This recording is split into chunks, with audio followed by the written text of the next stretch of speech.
दोस्तों नमस्कार। हमारा टॉपिक चल रहा है हमारी यूनिट जो तीसरी यूनिट है और उस तीसरी यूनिट में जो विशिष्ट बालक हैं वो बिंदु हम पढ़ रहे हैं। और इस विशिष्ट बालक में मैंने आपको बताया था कि 3 बच्चे सबसे पहले हमें पढ़ने हैं, प्रतिभाशाली, पिछड़े और मंदबुद्धि बालक, जिसमें 2 बच्चे हम कंप्लीटली पढ़ चुके हैं। तीसरे बच्चे के बारे में हम पढ़ने जा रहे हैं जो मेरे अकॉर्डिंग रिट में यदि प्रश्नों का यदि अपन पैटर्न देखते हैं तो सबसे अधिक प्रश्न जो है वो इन्हीं बच्चों से पूछा गया है, मंदबुद्धि बालक। ठीक है, तो मंदबुद्धि बालक क्या है? मंदबुद्धि बालक का मतलब क्या है? देखिए, मंदबुद्धि बालक नॉर्मली कोई इतना बड़ा बिंदु नहीं है कि आप बहुत ज्यादा टेंशन लेंगे सर मंदबुद्धि बालक में, बहुत इजी वे में याद हो जाता है। मैंने कहा कि ये बालक अपने आप में एक दूसरे से कनेक्टेड है, एक अच्छे से याद है, दूसरे को याद करने में जोर ही नहीं आएगा। मंदबुद्धि बालक के ऊपर सबसे पहला जो आपको बिंदु याद रखना है वो याद रखना है कि करो एंड करो ने क्या कहा था, ये बाड़मेर से थड़गड़ में आया हुआ है, याद रखना कि इन्होंने कहा था कि जिन बालकों की बुद्धि लब्धि 70 से कम होती है वो बच्चे क्या कहलाते हैं? मंदबुद्धि। तो लिख लेंगे वे बालक जिनकी बुद्धि लब्धि 70 से कम हो, वे बालक जिनकी बुद्धि लब्धि क्या हो? 70 से कम हो, वो सब क्या है? मंदबुद्धि हैं। तो ये लिख लें, वे बालक जिनकी बुद्धि लब्धि 70 से कम होती है वे मंदबुद्धि होते हैं, करो एंड करो ने ये कहा था। ठीक है, वे बालक जिनकी बुद्धि लब्धि 70 से कम होगी वो सब क्या कहलाएंगे? मंदबुद्धि। ऐसे ही आपके स्किनर ने कहा था जो बालक एक निर्धारित समय में निर्धारित पाठ्यक्रम को पूरा नहीं कर पाते हैं वे सब क्या है? मंदबुद्धि हैं। निर्धारित समय में वे बालक जो निर्धारित समय में निर्धारित पाठ्यक्रम, निर्धारित समय में निर्धारित कार्यक्रम या पाठ्यक्रम को, निर्धारित कार्यक्रम को पूरा नहीं कर पाते हैं, वे क्या कहलाते हैं? मंदबुद्धि। किसने कहा था? स्किनर ने। तो करो एंड करो ने कहा कि वे बालक जिनकी बुद्धि लब्धि 70 से कम होगी वे मंदबुद्धि कहलाएंगे, और स्किनर ने कहा कि निर्धारित समय में निर्धारित कार्यक्रम को जो बच्चे पूरा नहीं कर पाते हैं वे बच्चे भी क्या कहलाएंगे? मंदबुद्धि। तो 2 डेफिनेशन की मैंने यहां चर्चा की है।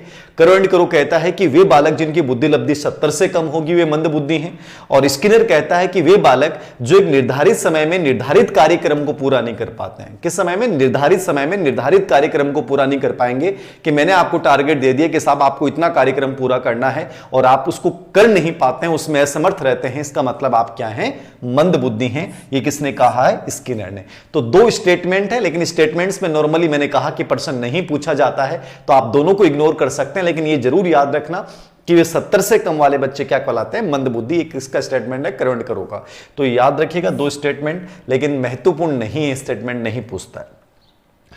थोड़ा सा इसके इतिहास की अपन चर्चा करें तो पहला व्यक्ति था जीन इटार्ड। कौन था? Gene Etard. इन्होंने सबसे पहले 1799 में एक विक्टर नामक बच्चे का, सबसे पहले यदि मंदबुद्धि बच्चा था इस बच्चे का, मंदबुद्धि बालक का जो है वो अध्ययन किया गया। तो एक नॉलेज की बात है, प्रश्न नहीं है। मंदबुद्धि बालक जिसका सबसे पहले अध्ययन किया वो कौन थे? जीन इटार्ड थे। कौन थे? Gene Etard. कब किया? 1799 ईस्वी में किया। बच्चे का नाम क्या था? विक्टर नाम था। तो एक नॉलेज की बात है कि सबसे पहले दुनिया में किस मंदबुद्धि बच्चे का अध्ययन किया गया? तो विक्टर नामक बच्चे का अध्ययन किया था। और किसने किया था? जीन इटार्ड ने किया था। कब किया था? 1799 में। ऐसे ही इनका जीन इटार्ड का एक शिष्य था सेगुइन। कौन था? सेगुइन। इन्होंने 1837 में जीन इटार्ड ने तो सबसे पहले मंदबुद्धि बालक का अध्ययन किया जिसका नाम विक्टर था, और सेगुइन ने 1837 में पेरिस में मंदबुद्धि प्रशिक्षण केंद्र खोला। क्या खोला? मंदबुद्धि प्रशिक्षण केंद्र।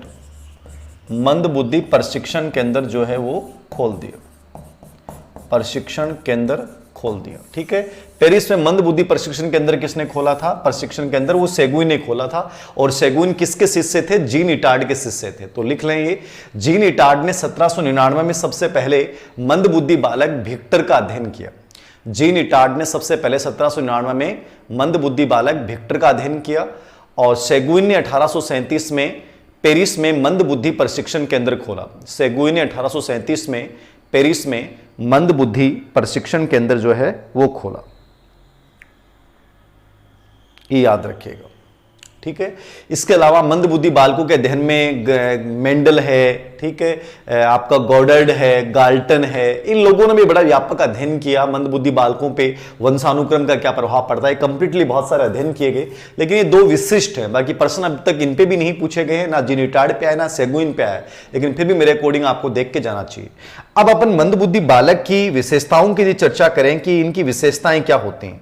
तो देखिए, विशेषताओं की चर्चा करते हैं तो सिंपल सी बात याद रखना कि प्रतिभाशाली के जस्ट अपोजिट जो बच्चा होता है वो मंदबुद्धि होता है। किसके अपोजिट? प्रतिभाशाली के जस्ट अपोजिट बच्चा मंदबुद्धि होगा। अब प्रतिभाशाली में जो विशेषताएं, उसके जस्ट अपोजिट विशेषताएं मंदबुद्धि में, वहां अंतर्दृष्टि बहुत गजब की यहां है ही नहीं, वहां चिंतन है यहां चिंतन है ही नहीं, वहां स्मरण शक्ति बहुत गजब की यहां है ही नहीं, वहां तार्किक योग्यता गजब की यहां तार्किक योग्यता है ही नहीं। ठीक है, मतलब जो भी वहां योग्यताएं थी वो सब यहां पे एकदम से है ही नहीं, यानी जस्ट अपोजिट बच्चा क्या होगा? मंदबुद्धि होगा। तो ज्यादा रटने की आवश्यकता नहीं है, प्रतिभाशाली के अपोजिट बच्चा कौन हो जाएगा? मंदबुद्धि हो जाएगा। तो इन विशेषताएं क्या है इन बच्चों की? देखिए आप, मंदबुद्धि बच्चों की विशेषताएं, एक तो इन बच्चों में शारीरिक न्यूनता पाई जाती है। क्या पाई जाती है? शारीरिक न्यूनता, फिजिकल डिफिशियंसी, मतलब शरीर का कोई ना कोई अंग सही ढंग से विकसित नहीं होता। होठ खराब हो सकते हैं, कान मुंह, कहीं ना कहीं प्रॉब्लम होती है इनके, चाहे वो सेंट्रल नर्वस सिस्टम में प्रॉब्लम हो, तो इनमें शारीरिक रूप से कोई ना कोई न्यूनता जरूर पाई जाती है। नंबर 2 पे मानसिक न्यूनता। अब मानसिक न्यूनता में मेरे को लिखाने की आवश्यकता नहीं है, आप तो ये समझ लो कि जो भी प्रतिभाशाली बालक में हमने पढ़ा था, जितने भी मानसिक योग्यताएं, चाहे वो अंतर्दृष्टि है, चाहे वो आपकी तार्किक योग्यता है, चाहे वो चिंतन की योग्यता है, चाहे वो विशाल शब्दकोश है, वो सब योग्यता यहां पे डावाडोल है। मेमोरी, कल्पना, सब शक्तियां यहां पे डाउन होती हैं। तो सभी प्रकार की मानसिक योग्यता यहां पे कोई भी प्रकार की मानसिक क्रिया नहीं बच्चा कर पाता है। 3 नंबर पे संवेगात्मक न्यूनता। संवेगात्मक न्यूनता का मतलब क्या है? इमोशनली ये बच्चे डिस्टर्ब होते हैं। इमोशनली क्या होते हैं? डिस्टर्ब होते हैं। कब हंसना शुरू कर दें, कब रोना शुरू कर दें, बच्चों का कोई भरोसा नहीं है। ठीक है, कभी भी कोई भी क्रिया करना शुरू कर देते हैं, पागलों की तरह चिल्लाने लग जाते हैं, हर कुछ उठा के फेंकने लग जाते हैं, घर कपड़े निकाल के फेंकने लग जाते हैं। घर में जब कोई प्रोग्राम होता है तो ऐसे लोगों को अंदर रखा जाता है, क्योंकि कब इज्जत का जनाजा निकाल दें इनका कोई भरोसा नहीं होता है, क्योंकि ये संवेगात्मक रूप से डिस्टर्ब होते हैं, अस्थिर होते हैं। ठीक है, 4 नंबर पे सामाजिक न्यूनता। सोशली भी ये डिस्टर्ब होते हैं, सामाजिक न्यूनता। अब यहां पे एक चीज याद रखनी है, जैसे सामाजिक रूप से इनमें आत्मसम्मान वगैरह ये चीजें नहीं पाई जाती है, रिलेशन।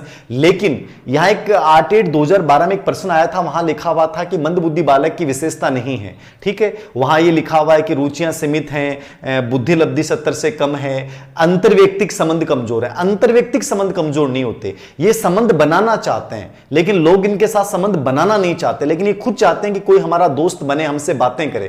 तो इनके अंतर्वैयक्तिक संबंध अच्छे होते हैं, इस चीज को याद रखिएगा आप। ठीक है ना, अंतर्वैयक्तिक जो संबंध होते हैं वो क्या होते हैं? इनके अच्छे होते हैं। ठीक है, अंतर्वैयक्तिक संबंध मतलब ये बनाना चाहते हैं, ये कमजोर नहीं होते। बाकी सामाजिक रूप से न्यूनता पाई जाती है, लेकिन ये 8/8 में आया हुआ प्रश्न है, अंतर्वैयक्तिक संबंध इन बच्चों के अच्छे होते हैं, ये बनाना चाहते हैं संबंध। ये बात अलग है कि कोई इनके साथ संबंध बनाना नहीं चाहता है। तो अंतर्वैयक्तिक संबंध बहुत अच्छे होते हैं। ठीक है, संवेगात्मक न्यूनता पाई जाती है, मानसिक न्यूनता पाई जाती है, शारीरिक न्यूनता पाई जाती है, सामाजिक न्यूनता पाई जाती है। ठीक है, 6 नंबर पे ये लिख लिया आपने, शारीरिक न्यूनता, मानसिक न्यूनता, संवेगात्मक न्यूनता, सामाजिक न्यूनता, अंतर्व्यक्तिक संबंध कमजोर नहीं होते हैं, मतलब ये कमजोर नहीं होते हैं, ये अच्छे होते हैं, याद रखना।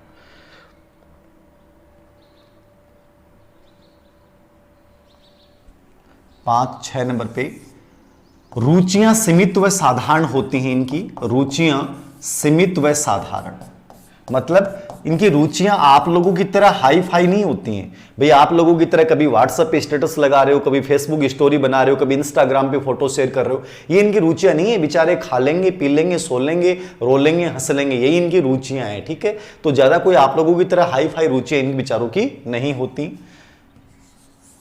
शब्दावली इनकी दोषपूर्ण होती है। शब्दावली क्या होती है? इनकी दोषपूर्ण होती है, मतलब ये जो बोलते हैं वो उल्टा सुल्टा बोलते हैं, मतलब गलत से बोलेंगे, पापा को नापा बोल देंगे, रोटी को मोटी बोल देंगे, दादी को पादी बोल देंगे, इस प्रकार से कुछ भी बोल सकते हैं। तो शब्दावली बड़ी दोषपूर्ण होती है। कार्य कारण में संबंध स्थापित नहीं कर पाना, कार्य कारण में संबंध स्थापित नहीं कर पाना, ये चीज क्यों हुई, होगी अभी नहीं पता क्यों हुई, उसका रीजन नहीं जानते, तो कार्य कारण में संबंध स्थापित नहीं कर सकते बच्चे। सुझाव ग्रहण की प्रवृत्ति होती है इनमें, कोई भी चीज पे मान लेते हैं, सुझाव ग्रहण की प्रवृत्ति, मतलब आप कुछ भी कहोगे तुरंत मान लेंगे। इनका मन हो रहा है कि मुझे तो झूले झूलना है, तो आप इनको दो बेटा एक काम करिए, पंखा चल रहा है, इस पंखे से लटक जा, मैं फैन चला दूंगा तो झूला झूल लेगा। आपकी बात पे विश्वास कर लेंगे, लटक जाएंगे। इनको पता नहीं है रे तेरे को बेवकूफ बना रहा है, तो किसी की भी बात पे तुरंत विश्वास कर लेते हैं। सुझाव ग्रहण करने की प्रवृत्ति। उचित अनुचित का ज्ञान नहीं इनको, सही क्या है गलत क्या है इसका इनको पता नहीं, उचित अनुचित का ज्ञान नहीं, तो नॉलेज नहीं होता। उचित अनुचित सही क्या है गलत क्या है इनको कोई मतलब नहीं है, ठीक है, बस कर लेते हैं। तो उचित अनुचित का ज्ञान नहीं, कार्यकांड में संबंध स्थापित नहीं कर पाते, शब्दावली दोषपूर्ण होती है, रुचियां सीमित व साधारण होती हैं, सुझाव ग्रहण करने के इनमें क्या पाई जाती है, प्रवृत्ति पाई जाती है। उचित अनुचित का इनमें क्या नहीं होता, ज्ञान नहीं होता। मानसिक रूप से मैंने बता दिया, रूढ़िवादी व अंधविश्वासी होते हैं। रूढ़िवादी व अंधविश्वासी, ठीक है ना, मतलब एक ही क्रिया को बार बार करते हैं, रूढ़िवादी होते हैं, अंधविश्वासी होते हैं। अंधविश्वास में बहुत विश्वास रखते हैं, बिल्ली ने रास्ता काट दिया नहीं जाएंगे, मंगलवार को कटिंग नहीं करवाएंगे, ये वो नहीं करेंगे। जितने भी अंधविश्वास होते हैं उन पे सब पे आंख मूंद पे विश्वास करते हैं। लिख लो इनको। रुचियां सीमित व साधारण है, शब्दावली दोषपूर्ण होती है, कार्यकांड में संबंध स्थापित नहीं कर पाते हैं, रूढ़िवादी व अंधविश्वासी होते हैं, संवेगात्मक रूप से स्थिर होते हैं, उचित अनुचित के अंतर का ज्ञान नहीं होता, सुझाव ग्रहण करने की प्रवृत्ति होती है, ठीक है। तो ये इनकी मुख्य विशेषताएं। एक दो और लिखो तो लिख लो। मौलिकता का भाव, नवीन चीज नहीं कर सकते, मौलिकता का भाव होता है, ठीक है। समन्वय स्थापित नहीं कर पाते हैं, समायोजन शक्ति कमजोर होती है, समायोजन कमजोर, और आत्मविश्वास भी डाउन होता है इनका, आत्मविश्वास भी कमजोर होता है। तो ये सब इनकी विशेषता है। मौलिकता, नवीन कार्य नहीं कर सकते, बस देखी गई चीजों को कर सकते हैं। समन्वय इनका अच्छा नहीं होता, समायोजन इनका कमजोर होता है, रूढ़िवादी अंधविश्वासी होते हैं, आत्मविश्वास इनका कमजोर होता है। ये सब इनकी क्या है, विशेषताएं। अब एक नॉर्मली एक प्रश्न आता है कि ये तो चलो हमारे सामने विशेषताएं आ गई, इनको रटना आपको है नहीं, प्रतिभाशाली के जस्ट अपोजिट हैं ये, ठीक है। ये मंदबुद्धि जो बच्चे होते हैं जन्मजात होंगे या अर्जित होंगे, याद रखना। तो मंदबुद्धि बच्चे स्पेशली जो होते हैं वो जन्मजात होते हैं। क्या होते हैं, जन्मजात होते हैं। अर्जित हो सकते हैं, कोई अचानक से चोट लग जाए उससे आप मंदबुद्धि, लेकिन स्पेशली जन्मजात होते हैं। तो मंदबुद्धि बालक के कारण क्या हो सकते हैं, ठीक है, इनके कारण क्या है, किस कारण से बच्चा मंदबुद्धि पैदा हो सकता है। तो कारण में एक तो ये हो सकता है जन्म के समय कारक हो सकते हैं, जन्म के समय के कारक हो सकते हैं, ठीक है। एक जन्म के बाद के कारक हो सकते हैं, जन्म के बाद के कारक, ठीक है।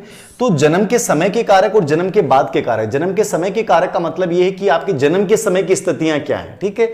एक तो यह माना गया है कि जो अधिक आयु में मां बनती है, यानी मां की अधिक जो आयु होती है, मां की अधिक आयु, जैसे 40 से ऊपर यदि आप मां संतान पैदा करती है तो मंदबुद्धि होने के चांसेस हो जाएंगे, ठीक है।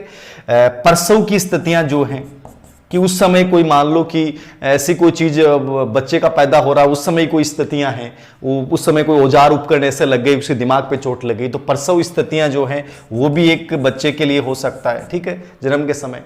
आनुवांशिक कोई विकार हो सकता है, आनुवांशिक विकार, रोग, दोष, ठीक है ना। डाउन सिंड्रोम, टर्नर सिंड्रोम, ये जो मैंने बाल विकास में चर्चा की थी।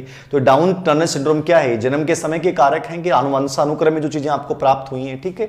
तो ये सब कारण हो सकता है। ऐसे ही जन्म के बाद के कारकों में हो सकता है कि कोई रेडियो विकिरण वगैरह का प्रभाव है, ठीक है। रेडियो विकिरण से भी बच्चा जो है, रेडियो विकिरण की वजह से हो सकता है। कुपोषण भी बच्चे को बना सकता है, ठीक है। कोई चोट बच्चे के लग गई तो चोट की वजह से भी बच्चा जो है वो मंदबुद्धि बन सकता है, ठीक है। तो चोट है, दुर्घटना है, कुपोषण है, या कोई असंतुलित मतलब एक नेगेटिव नकारात्मक वातावरण है, ठीक है। जैसे जापान में आज भी लोग परमाणु बम के बाद की स्थिति में आज भी लोग मंदबुद्धि पैदा होते हैं। तो ऐसा दूषित वातावरण यदि है तो वहां भी बच्चा जो है वो एक प्रकार से क्या पैदा हो सकता है, मंदबुद्धि बन सकता है। तो ये सब रीजंस हैं जो बच्चे को मंदबुद्धि बना सकते हैं, ठीक है। तो एक नॉर्मली लिखो तो लिख लो, कोई विशेष बिंदु नहीं है ये कारणों में, नॉर्मली बिंदु है, कोई विशेष बिंदु नहीं है, याद रखना, ठीक है ना।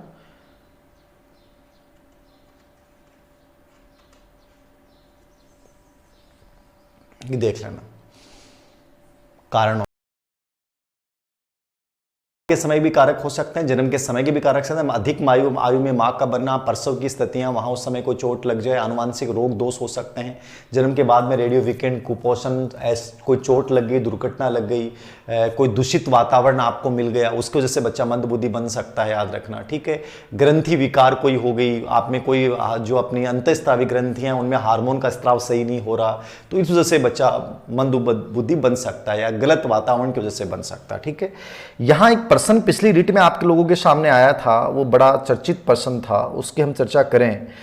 उससे पहले मंदबुद्धि जो बालक हैं, अमेरिकी मंदबुद्धि जो डेफिशिएंसी एसोसिएशन है, तो उन्होंने मंदबुद्धि बालकों को, ठीक है ना, मंदबुद्धि बालकों को 4 भागों में विभाजित किया है। तो अमेरिकी मंदबुद्धि जो एसोसिएशन है उसने इसको 4 भागों में विभाजित किया है।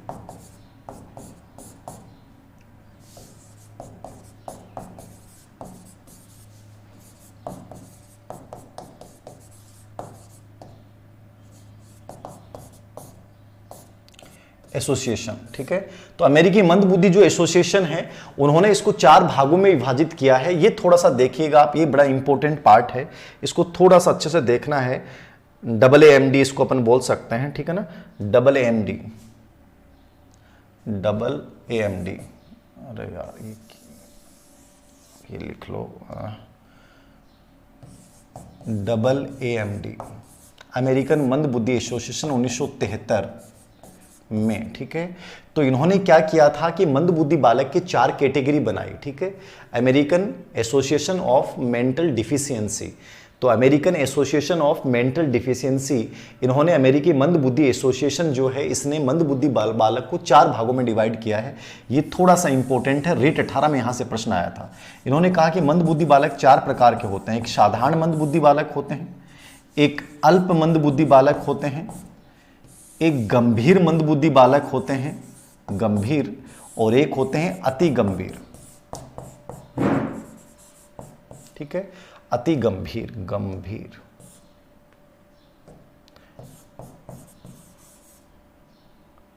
अरे भाई,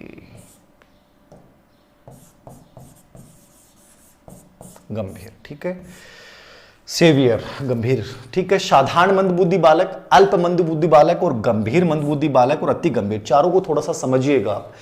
अमेरिकन मंदबुद्धि एसोसिएशन 1973 ने मंदबुद्धि बालकों को 4 भागों में डिवाइड किया है। कितने भागों में डिवाइड किया है? 4 भागों में इन्होंने डिवाइड किया है। और ये 4 भाग जो है, रिट 18 का जो प्रश्न आया था वो इसी बिंदु से पूछा गया था। बहुत सिंपल सा प्रश्न था, बस समझने की जरूरत है।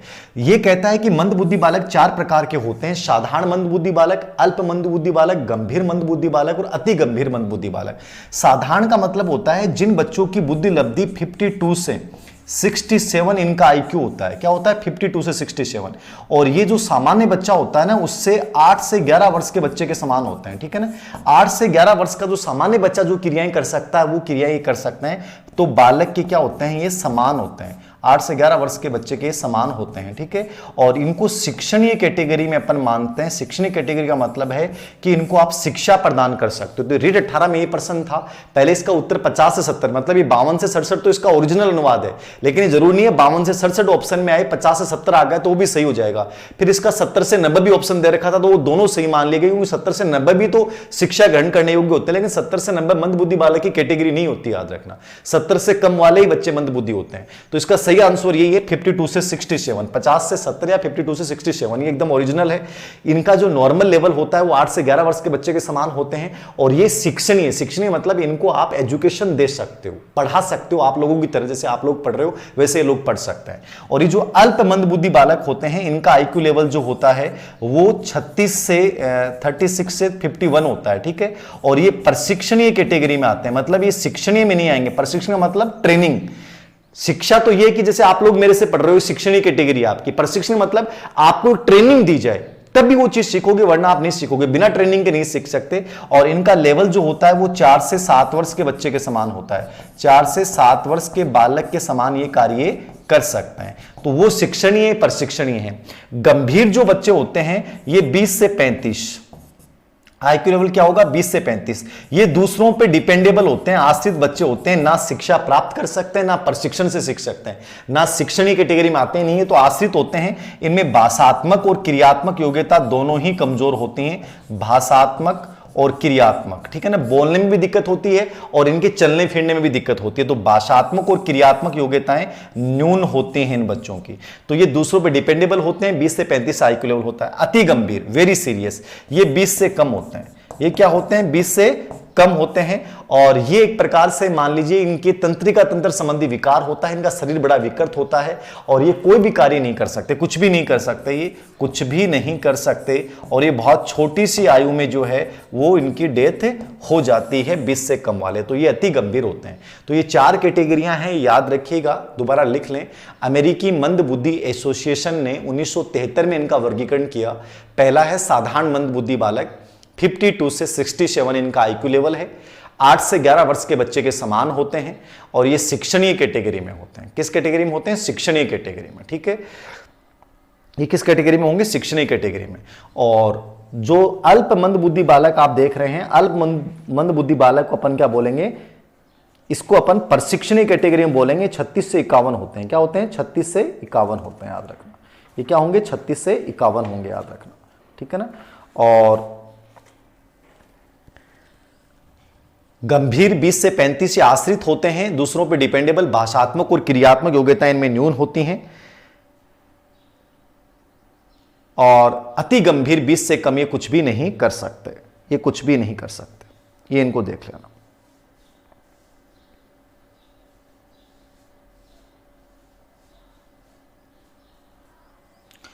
ठीक है, ये अमेरिकी मंद बुद्धि एसोसिएशन के अनुसार है। इसके अलावा डाउन और टर्नर सिंड्रोम जो मैंने बताए थे वो बाल विकास में बताए दिए थे। एक व्यक्ति और हुए हैं अपने, इसका नाम है एसर पेनरोज का है, वो भी एक हल्का सा देख लो आप, पेनरोज। तो इनका वर्गीकरण भी आप हल्का सा देखना, एलएस पेनरोज, ठीक है ना, एलएस पेनरोज। तो ये एलएस पेनरोज ने मंद बुद्धि बालक की 4 कैटेगरियां बताई हैं। प्रश्न अभी तक नहीं आया लेकिन देख लेना। एलएस पेनरोज ने मंद बुद्धि बालक की 4 कैटेगरियां बताई हैं। मंगोलिज्म बालक, क्रेटिनिज्म बालक, ठीक है, क्रेटिनिज्म आएगा, टी आएगा, क्रेटिनिज्म, ठीक है, क्रेटिनिज्म।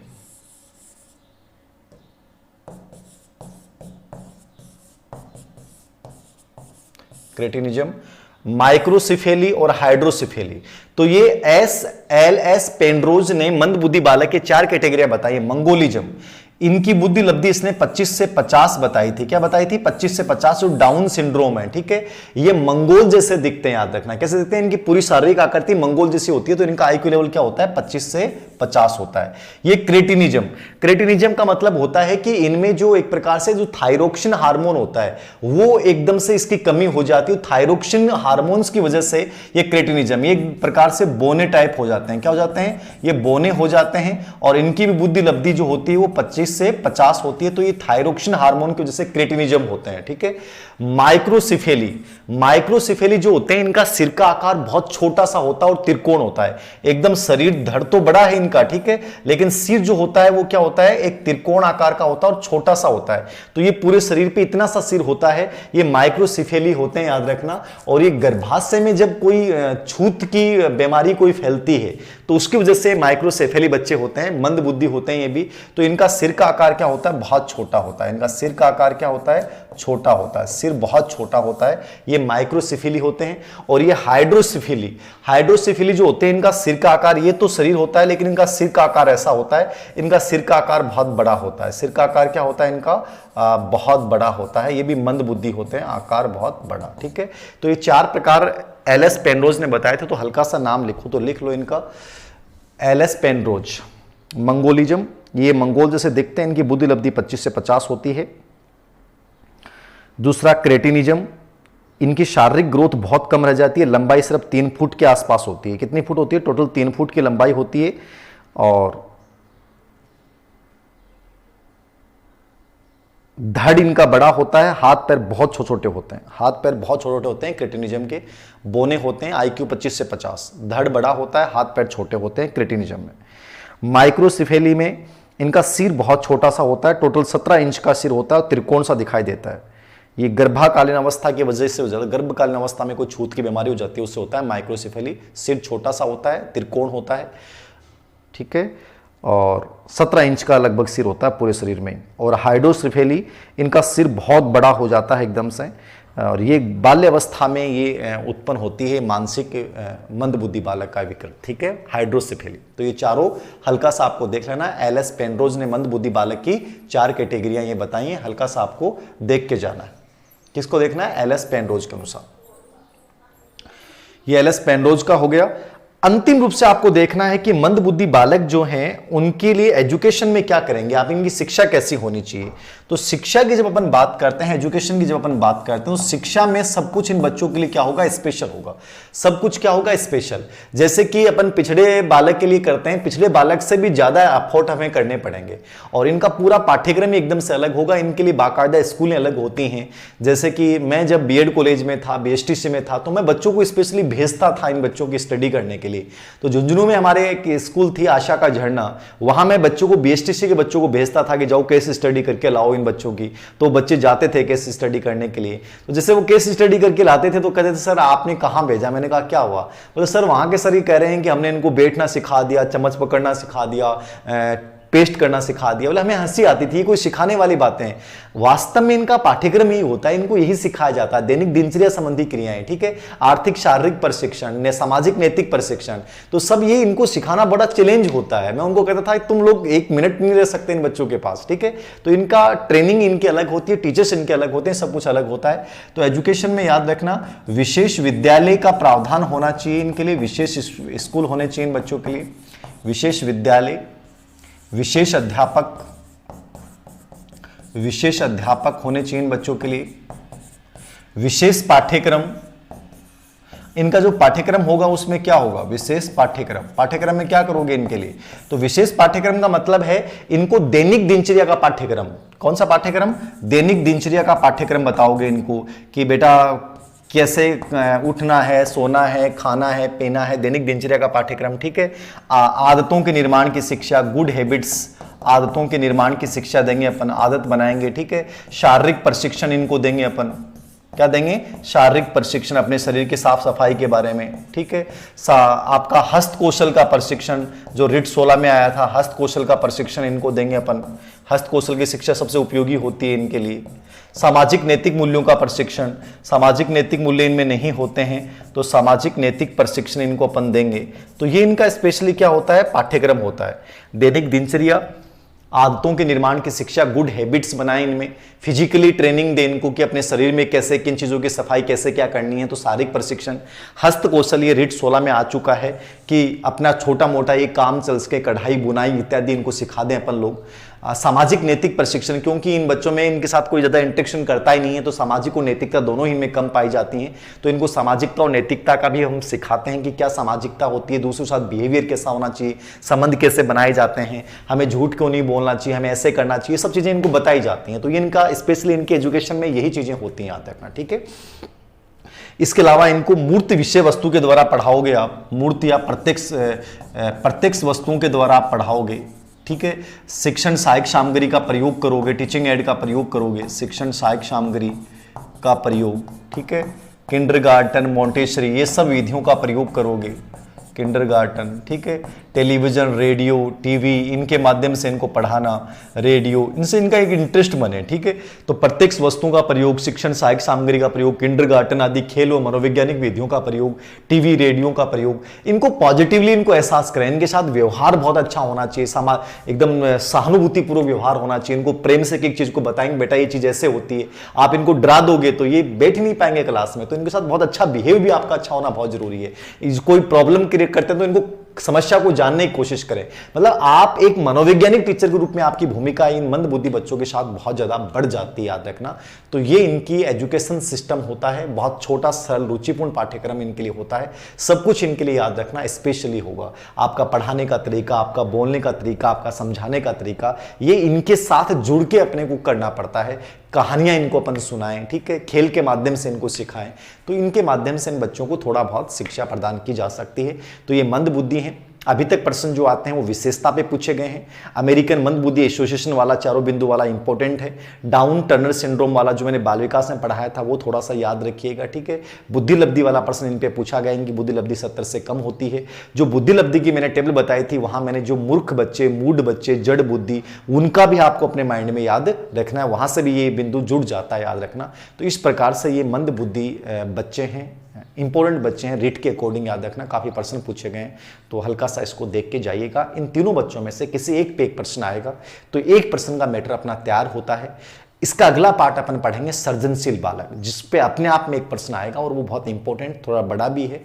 तो अगले पार्ट में अपन सृजनात्मक बालक की चर्चा करेंगे। Thank you very much.